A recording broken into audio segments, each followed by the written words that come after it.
Sunday, Sunday la, Sunday la, Sunday, Sunday la, And I know the Sunday visual's gonna la. be dope. Yeah, the visuals gonna be crazy. But I want it to be like, I'll see what happens. I don't want to take it too far. Because I think, for some reason, man,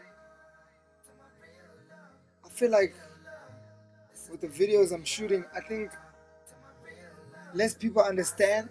You're going over people's It's heads. going over people's heads. Like, Boss Zonka tried to bring it down, like, to like, you know? Yeah. But I feel like, no, no offense to anybody who's shooting hip hop videos or whatever. But I feel like the worse your video is, the more they play it or the more that they get it. Yeah. I think like there's no like benchmark for videos. Yeah. Like Cooley's 9-shot video is like amazing. Yeah. And it's like I go on YouTube and look at the numbers. It's like, why isn't this video like everywhere, right? Yeah. The Like 9-shot video is I mean, beautifully directed, like the stand visuals. nicely. It's like but it also reminds me of Doomy's video.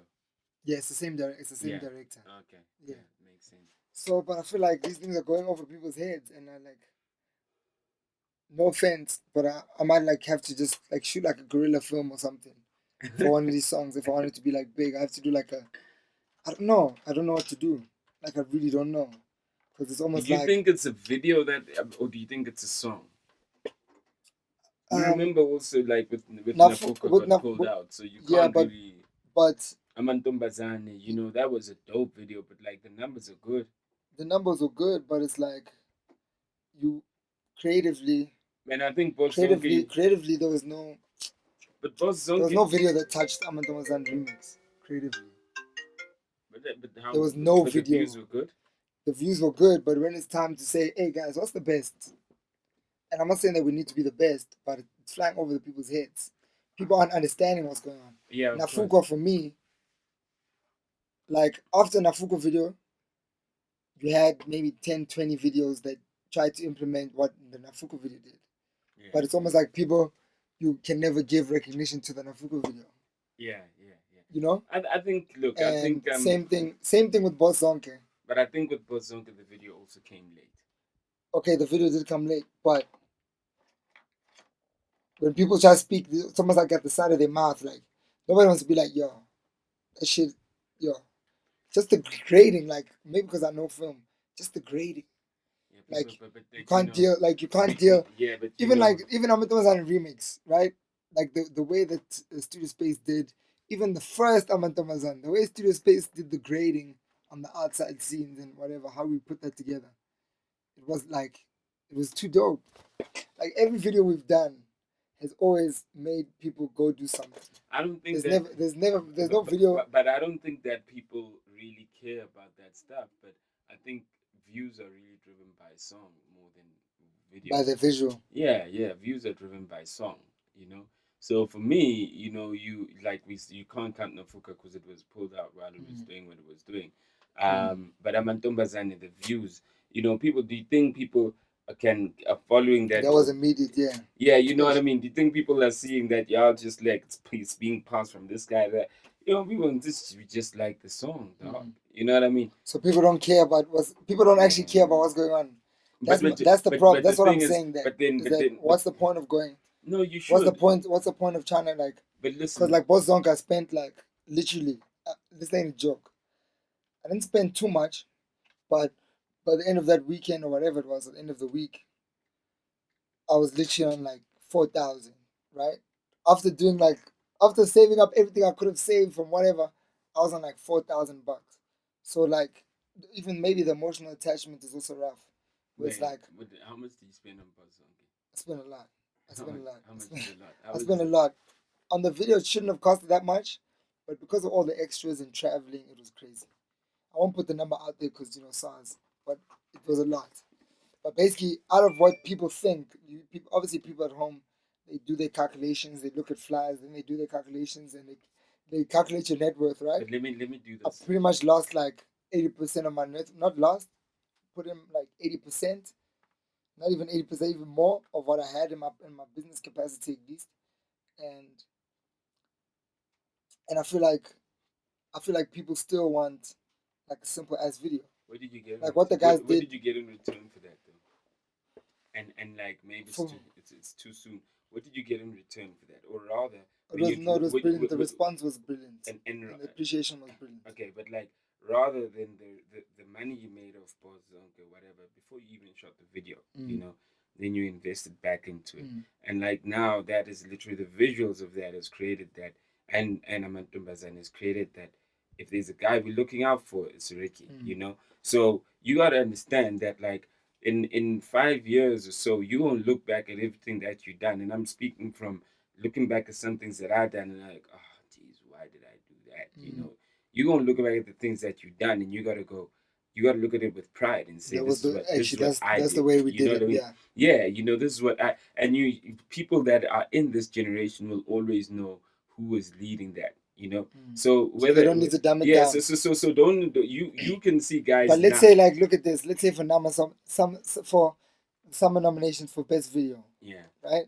Like Yeah. stuff like that. yeah, but This is stuff like, and this is like these are meant to be like the hardcore critics, right? yeah, So if none of those videos are dope enough to be there, then what's the point? no, I think the point is, summers are not an institution to determine what's quality or not. Let's just start there.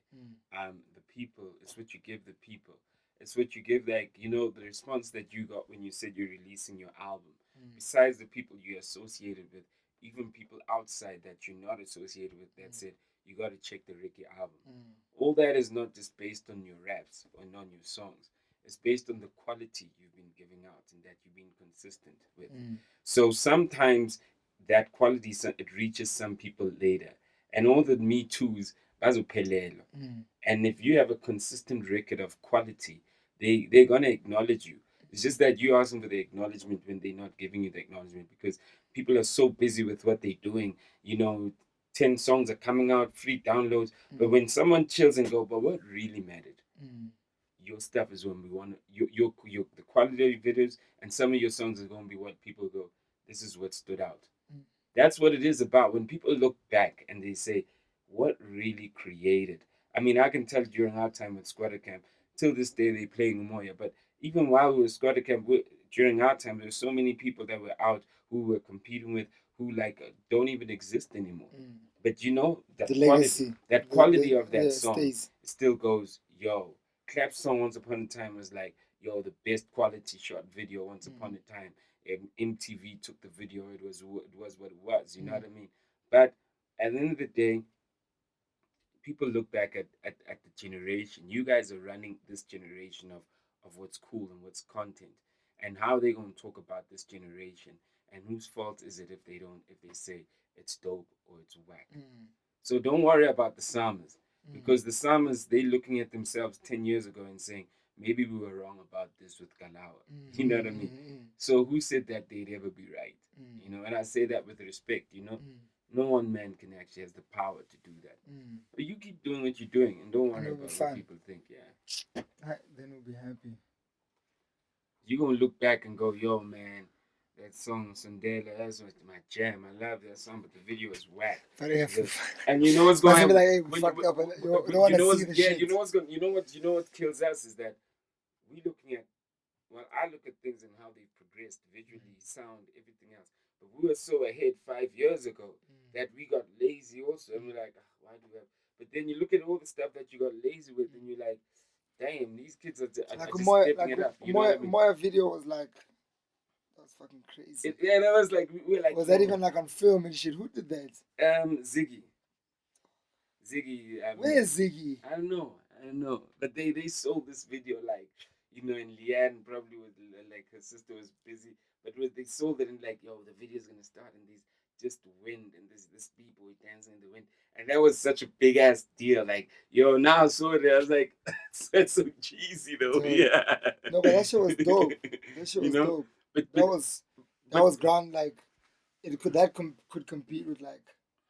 That competed with like international videos at that time. At the time. But I always. But even now, it's still. But I always say, you know what? It's like that Marafa video. Remember Marafa had their first good video?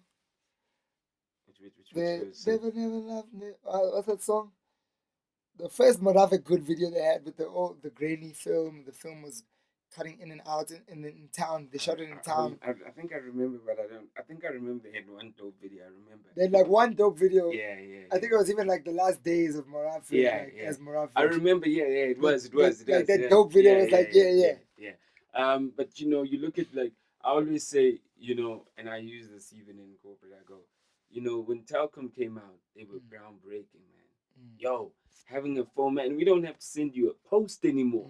Ricky, sit Devin, asakusendeli post, telling phone, sokufonela endlini sikhulume nawe sithi hello, uthi hello, and then all of a sudden, then in 1994, wafika abo Vodacom nabo MTN, and now you know I'm a handset. And like you know, when I mean that around the time that the landline was around, it was in the 60s. So if you were 18 in the 60s and you were like, yo, we got a house phone, okay? Now you are literally like, if you're 18, then 30 years later, you're like 48 years old or whatever. When like when the networks come in, or like you're 52, and then there's this new cell phone, and the 18-year-old is going, yo, the voice phone is so dope. Samba namafoni estrateni. You know, namafoni estrateni. Mangifona umama mangiyangibuza ukuthi ubani le ntombazane, because I got my own number, you know. He's killing it. That's killing it. Then all of a sudden, who cares about voice? Data is the new shit, you know. And like kids are like, yo man, we don't give a damn, but we don't. So I always say, you know, sometimes, you know, groundbreaking things also become redundant over time, and we must acknowledge that as people, that